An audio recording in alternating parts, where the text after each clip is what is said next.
like regarding Ali bin Abi Talha, Ibn-Hajar also says regarding him, قَدْ يُخْطِئ, he makes mistakes.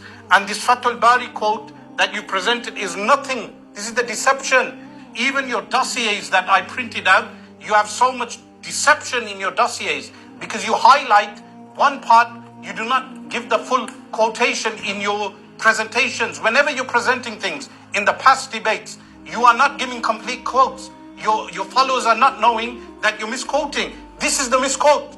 This is your book. You've misquoted this. Why? Ibn-Hajar is talking about a total different narration. He's not told. Here, read it. This is why I challenged you. Look, he mentions, what is this discussion about?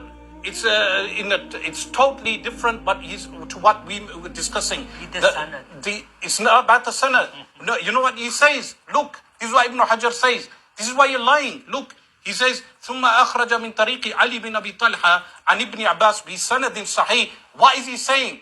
Is he saying mutlaqan you accept Ali bin Abi Talha's narrations from Abdullah bin Abbas? Is it mutlaq? The answer is no. Because qad yukhti, he makes mistakes. You have to prove that he met the Rawi from Abdullah bin Abbas. It's specific case. He's referring to this narration, that this is a sanad sahih. And you missed out another thing also. He mentions another hadith before that backs this hadith. This is the deception, Razia, that you are doing to the Ahmadi Jamaat. That you are fooling them with these type of quotes.